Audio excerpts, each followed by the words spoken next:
Vincent Carter had been dead for 12 years, at least according to the records filed in a Newark courthouse after the warehouse ambush that left 3 bodies burned beyond recognition.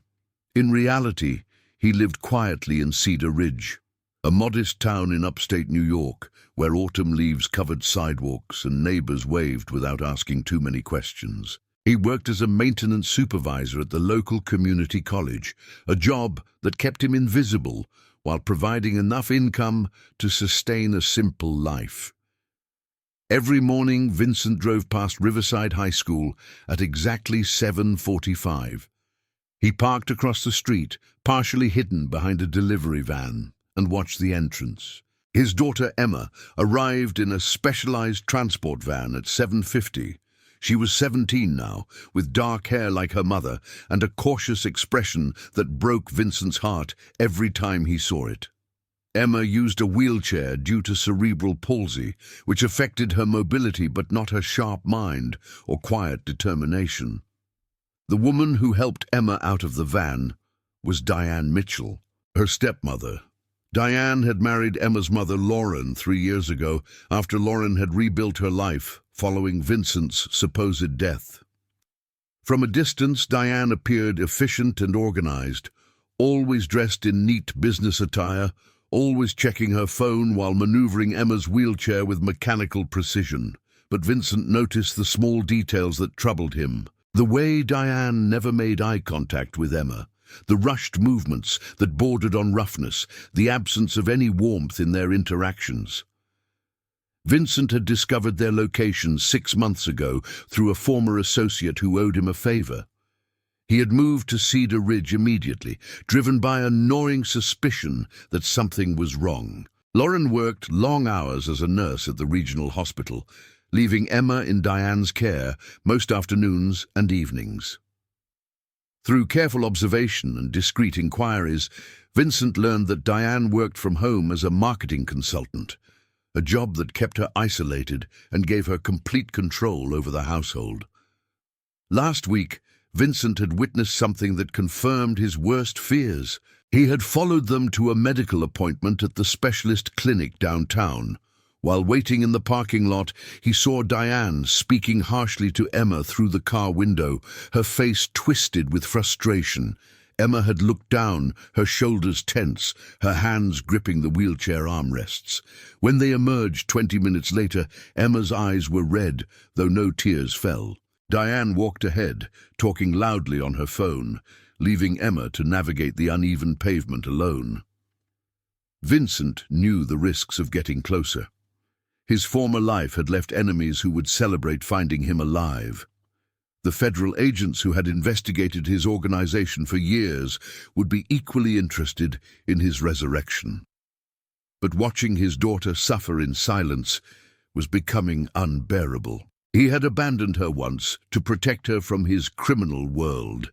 Now, he wondered if that decision had simply delivered her into a different kind of danger. That evening, Vincent sat in his small apartment, reviewing everything he had observed. He had photographed Diane's dismissive behavior, documented the times Emma was left waiting outside in the cold, recorded the arguments he could hear through the open kitchen window of their house. But he needed more than surveillance. He needed to understand what happened behind closed doors, and he needed to know if Emma was truly being mistreated or if his guilt was distorting his perception. The next morning, Vincent made a decision that would change everything. He applied for a volunteer position at Riverside High School, offering to assist with accessibility improvements and mentoring students with disabilities. His maintenance background and clean record under his new identity made him an appealing candidate. Within 2 weeks, he received an acceptance email. Soon, he would be inside Emma's world, close enough to see the truth, close enough to act if necessary, but close enough also to be recognized. Vincent's first day at Riverside High School felt like walking through a minefield blindfolded. The hallways smelled of floor polish and teenage anxiety, sounds echoing off lockers as students moved between classes. He wore a Navy volunteer badge and carried a clipboard playing the role of Robert Hayes, the helpful maintenance consultant who cared about accessibility compliance. Principal Morgan had welcomed him warmly, explaining that the school needed someone knowledgeable to evaluate ramps, door widths, and classroom accommodations. He saw Emma during third period. She sat near the back of her English class, her wheelchair positioned slightly apart from the other desks. The teacher, Mrs.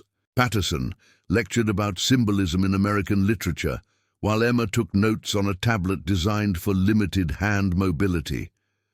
Vincent watched from the doorway, conducting his supposed inspection of the room's accessibility features.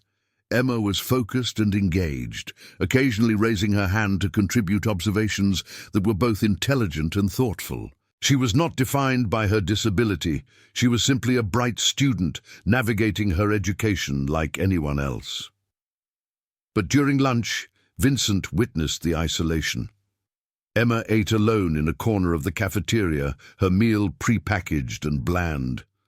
Other students passed by without acknowledging her, caught up in their own social dynamics. Vincent noticed that Emma's lunch was noticeably smaller and less nutritious than what other students had, suggesting either financial constraints or deliberate neglect.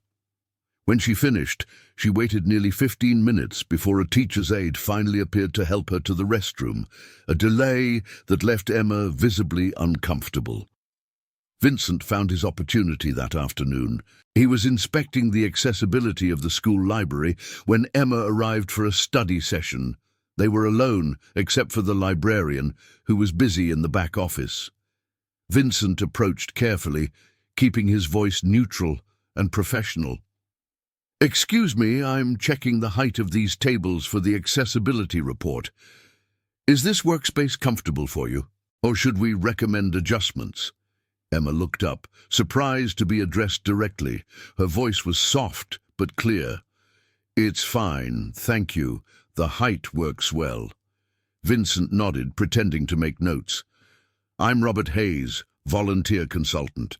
I'll be here for a few weeks. If you notice anything that could be improved for accessibility, feel free to let me know." Emma studied him for a moment, her expression guarded. "Most people don't ask." "They should," Vincent replied simply. "You're the expert on what works and what doesn't." A small smile appeared on Emma's face, brief but genuine. "The bathroom doors on the second floor are too heavy. The automatic opener is broken." Vincent wrote it down, his hand trembling slightly. This was his daughter, talking to him for the first time in over a decade. She had no idea who he was. "I'll make sure that gets fixed immediately. Anything else?" Emma hesitated. "The ramp behind the gym is too steep. When it rains, it gets slippery. I avoid it." "That's a safety issue. I'll prioritize it." Vincent paused, then asked carefully, "Do you have a safe way to get home?" "I noticed the transport van." Emma's expression shifted, becoming closed and cautious. "My stepmother picks me up most days. It's fine." "Most days. Sometimes she forgets," Emma admitted, then immediately looked like she regretted saying it. "I mean, she's busy. It's not a big deal." Vincent felt anger rising, but kept his face neutral. "Being forgotten isn't okay, Emma. You deserve reliable support." Emma's eyes widened slightly at hearing her name. Then she realized he must have seen it on a roster or sign-in sheet. "It's complicated at home. My mom works night shifts at the hospital. Diane, my stepmother, she handles everything. She does her best." The words sounded rehearsed, like something Emma had been taught to say. Vincent recognized the pattern of someone covering for an abuser, minimizing the harm to avoid making things worse. He wanted to push further, but knew he couldn't risk alarming her or drawing attention. "Well, if you ever need someone to advocate for accessibility issues or anything else, I'm around," Vincent said carefully. Emma nodded, already retreating into her homework. "Thanks, Mr. Hayes." As Vincent left the library, his phone buzzed with a text from an unknown number. The message was simple but chilling. Heard you're volunteering at the high school. Interesting career change, Vinny. Someone from his past had found him. The clock was ticking. The text message haunted Vincent for 3 days. He changed his phone number, varied his routes, and watched every shadow. Whoever had sent it was testing him, waiting to see if he would run or stand his ground. Running meant abandoning Emma again. Standing meant risking exposure that could destroy the life Lauren had built and put Emma in even greater danger. Meanwhile, Emma's situation was deteriorating. Vincent had installed the automatic door opener and flagged the dangerous ramp, earning trust with school staff that gave him more access. He began eating lunch in the cafeteria during his volunteer hours, positioning himself where he could observe Emma without being obvious. What he saw confirmed his worst suspicions. Emma's packed lunches grew smaller. Her clothes, while clean, showed signs of wear that didn't match Lauren's nursing salary. Most troubling were the comments Emma made to her few acquaintances, casual remarks that revealed a pattern of emotional neglect. Diane says I should be grateful I have a roof over my head. Diane thinks I complain too much about accessibility. Diane says my medical expenses are why we can't afford nice things anymore. Vincent knew this kind of manipulation. Diane was using Emma's disability as a weapon, creating guilt and dependence, while positioning herself as a martyr burdened by Lauren's daughter. It was subtle enough to avoid obvious abuse, but corrosive enough to damage Emma's sense of worth and security. The breaking point came on a Tuesday afternoon. Vincent was leaving the school when he saw Emma waiting outside, shivering in the autumn cold. 45 minutes past dismissal, and no one had come for her. Vincent approached, fighting to keep his voice calm. "Emma, has someone been called?" She looked exhausted. "Diane forgot. My mom is at work. It happens sometimes." "It shouldn't happen at all. Let me give you a ride home." Emma's eyes showed panic. "No, please.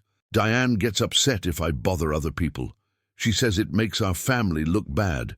You're not bothering anyone. You're waiting in the cold because someone failed their responsibility." Before Emma could respond, a silver SUV pulled up aggressively, tires squealing slightly. Diane emerged, her face tight with anger, barely concealed beneath a forced smile. She was in her early 40s. Blonde hair pulled back severely, wearing expensive yoga clothes that suggested leisure. Vincent knew she didn't extend to Emma. "Emma, why didn't you text me? I was in the middle of an important client call." Diane's tone was accusatory, placing blame on Emma for the forgotten pickup. "I did text. 3 times, Emma said quietly. Diane ignored that, turning to Vincent with a brittle smile. "And you are?" "Robert Hayes, school volunteer. I was concerned seeing Emma waiting in the cold for so long." "Family matters," Diane said sharply. "We don't need strangers interfering." Vincent held her gaze. "Ensuring student safety isn't interference. It's basic responsibility." Diane's expression hardened. She moved to Emma's wheelchair, gripping the handles with unnecessary force. "Thank you for your concern, Mr. Hayes. We're fine, aren't we, Emma?" Emma nodded silently, her face blank. Vincent watched them drive away, noting how Diane spoke animatedly on her phone the entire time, never once checking on Emma in the back. That night, Vincent made a dangerous decision. He drove to their house, a modest 2-story colonial on Maple Street, and parked down the block. Through the lit kitchen window, he watched Diane cooking dinner while talking on her phone, occasionally gesturing in frustration. Emma sat at the table, doing homework, completely ignored. When Lauren arrived home around 9, still in scrubs, the dynamic shifted. Lauren hugged Emma, checked her homework, heated up leftover dinner. Diane immediately retreated upstairs, leaving Lauren to handle everything. Vincent's phone buzzed again. Another unknown number. "Stop playing hero, Vinny. Your secrets hurt more people than you think. Walk away or everyone learns who Robert Hayes really is." The threat was clear. Someone wanted him gone, and they were willing to expose him to make it happen. But watching Emma through that window, seeing her relief when her mother finally came home, Vincent knew he couldn't leave, not this time, even if it cost him everything. Vincent had 48 hours to decide before the anonymous threat would be executed. He spent those hours gathering evidence, photos of Emma waiting in the cold, recordings of Diane's harsh tone through open windows, testimonies from school staff about Emma's declining attendance in after-school programs she once loved. He documented financial records showing that Lauren's salary should easily cover Emma's needs, suggesting Diane was controlling or diverting resources. But evidence meant involving authorities, which meant questions about his identity, background checks, scrutiny he couldn't survive. The alternative was direct confrontation, which risked everything for an uncertain outcome. Vincent was paralyzed between his past and his daughter's present. The decision was made for him on Thursday morning. Vincent arrived at school to find Emma absent. He checked with the front office, learning she had called in ill. Something felt wrong. Vincent left immediately, driving to Maple Street, despite knowing it crossed every line he had drawn. The house appeared quiet. Lauren's car was gone, already at the hospital. Diane's SUV sat in the driveway. Vincent circled the block twice, then parked and approached the front door. He could hear raised voices inside, Diane's cutting through the walls.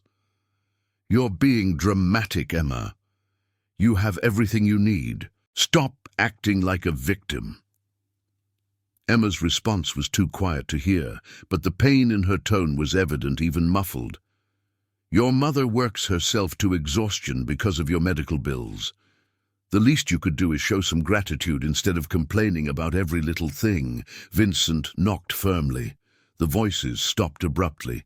Footsteps approached, and Diane opened the door, her face instantly shifting to false politeness when she recognized him.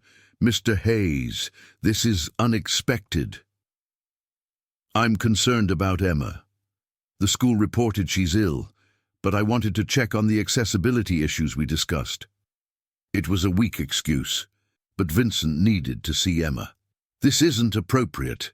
Emma is resting, and you have no authority to make house calls." "Then let me speak with her mother. I have concerns about Emma's well-being that go beyond accessibility." Diane's eyes narrowed. "Are you accusing me of something?" "I'm documenting patterns that suggest neglect, forgotten pickups, inadequate meals, emotional manipulation. Your stepdaughter deserves better." "How dare you?" Diane hissed, stepping onto the porch and closing the door behind her. "You've been here 2 weeks and think you understand our family?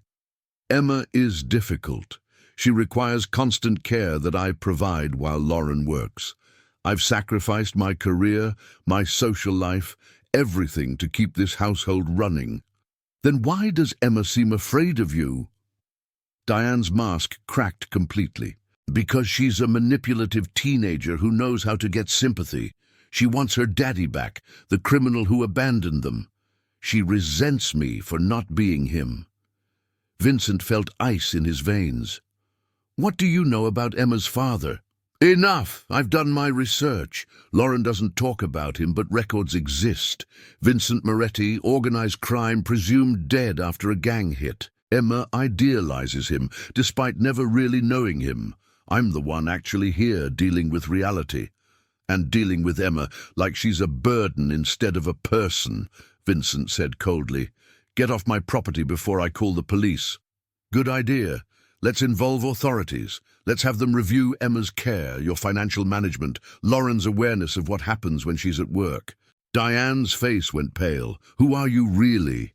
Before Vincent could respond, the door opened. Emma had maneuvered her wheelchair to the entrance, her eyes red from crying, but her voice steady. "He's someone who actually cares, which is more than I can say for you." Diane whirled around. "Go back inside, Emma." "No, I'm tired of being quiet. I'm tired of pretending everything is fine when you make me feel like I'm a burden every single day."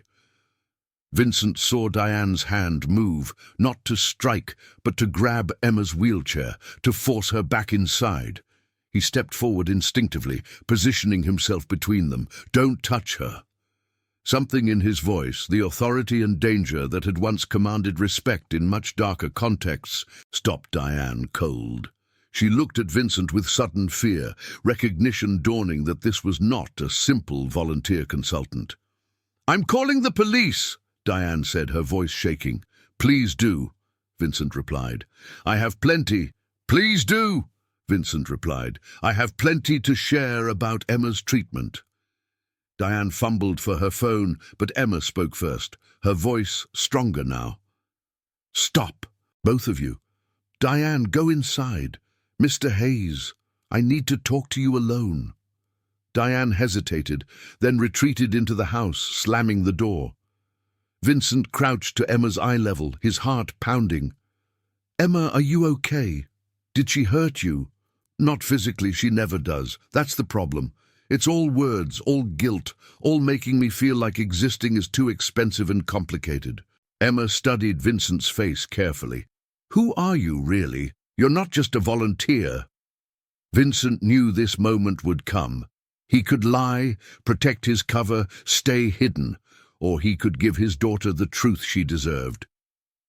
"My name is Vincent Moretti. I'm your father." Emma's expression went through shock, disbelief, then something that looked like relief mixed with anger. "You're supposed to be dead. I needed to disappear to keep you and your mother safe from people who wanted to hurt me. The life I lived before was dangerous. I thought leaving was protecting you. Instead, you left me with her," Emma said, gesturing toward the house. "Mom is amazing, but she's never here, and Diane treats me like I'm a burden she's forced to carry. Do you know what that feels like? To be seen as a problem that costs too much and requires too much effort?" Vincent felt tears threatening for the first time in years. "I'm so sorry, Emma. I made terrible choices trying to keep you safe, and instead I abandoned you when you needed protection most. Why come back now? Because I've been watching, and I saw how she treats you. I couldn't stay away anymore." Emma was quiet for a long moment. "If you reveal who you are, people from your past will find you. Mom will be devastated. My life will explode. But if you disappear again, Diane wins, and I'm stuck here until college." "There's a third option," Vincent said carefully. "I document everything I've witnessed and provide it to your mother, not as your father, but as a concerned volunteer who noticed patterns of emotional abuse. Lauren can make informed decisions about her marriage and your care. I stay out of it publicly, but I stay close enough to help if things get worse." "You'd stay hidden, keep lying. To keep you safe, yes. My past doesn't get to destroy your future."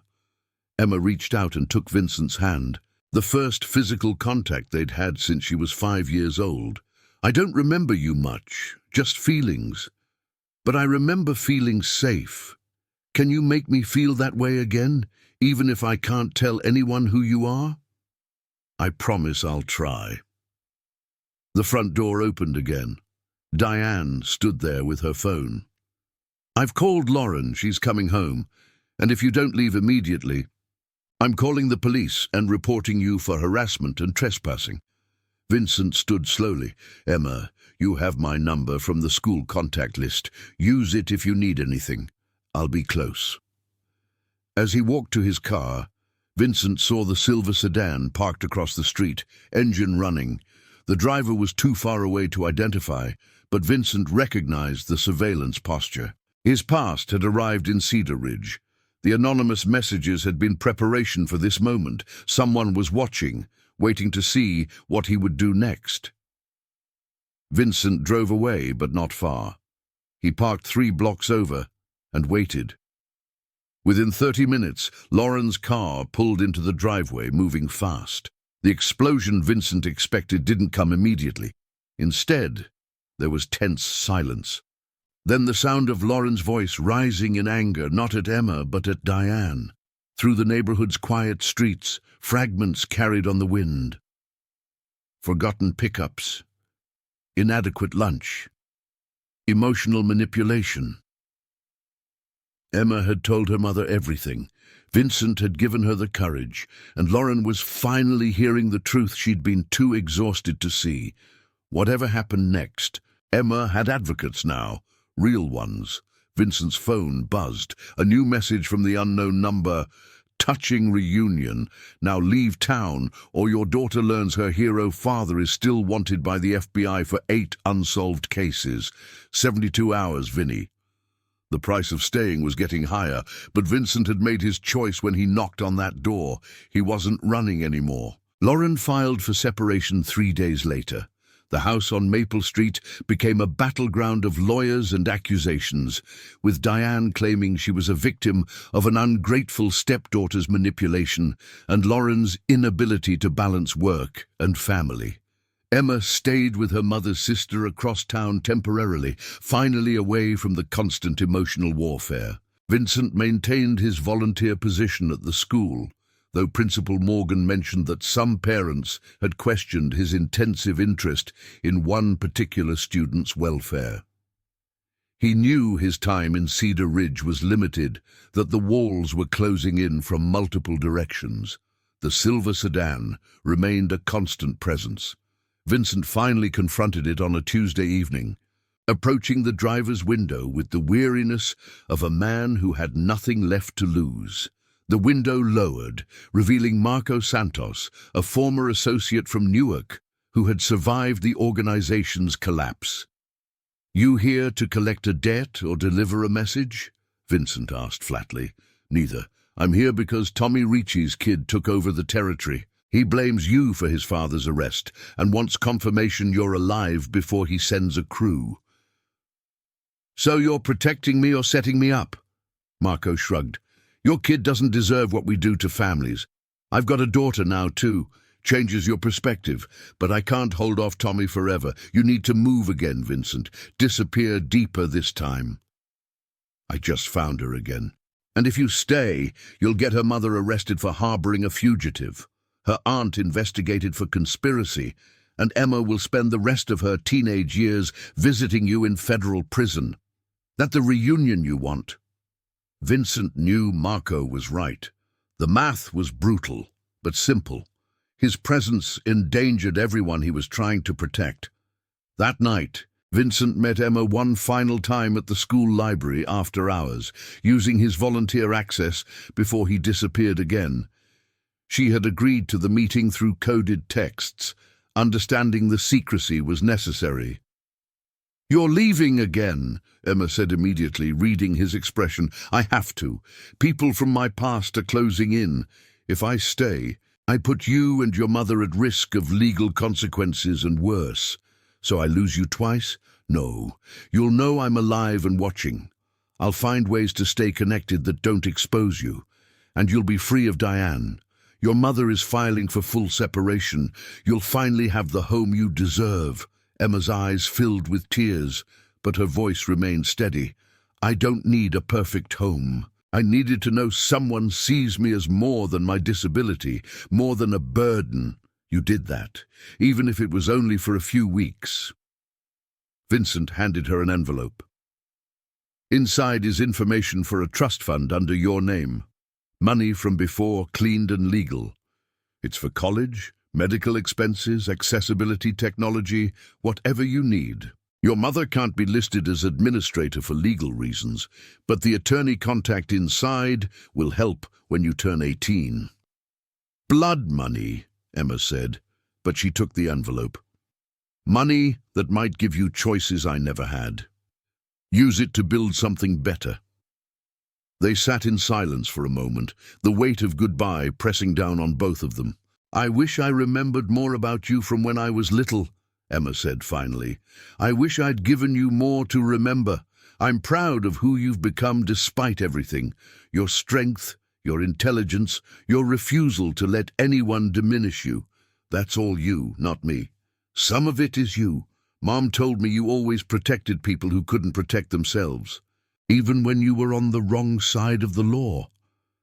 Vincent smiled sadly. I failed at that with you, but maybe I got one thing right at the end. Emma reached across and hugged him, awkward around the wheelchair but fierce with emotion. Don't die for real this time. I want to believe you're out there somewhere. I promise. And Emma, when you doubt yourself, remember you survived Diane's emotional abuse and came out stronger. You'll survive anything life throws at you. Vincent left Cedar Ridge before dawn, driving west with no specific destination. Marco had given him 48 hours before Tommy Ricci's crew arrived. Lauren had her separation papers and evidence of Diane's treatment that would ensure Emma's safety. The school had Vincent's accessibility report that would improve conditions for future students. 3 weeks later, from a motel in Colorado, Vincent watched a news report about a federal raid on Tommy Ricci's operation. Marco had apparently turned informant, bringing down the entire network in exchange for witness protection. The report mentioned that several cold cases were being reopened, including the warehouse ambush from 12 years ago. Vincent Moretti's name appeared briefly as a possible victim rather than suspect, his criminal record absorbed into a larger investigation that no longer focused on finding him. For the first time in over a decade, Vincent felt something close to freedom. He would never stop moving, never fully escape his past. But he had given Emma truth, protection, and resources. He had stood between her and harm, even briefly. That was more than most ghosts ever managed. On his laptop, Vincent opened a secure email account. One message waited, sent from an anonymous address he recognized as Emma's.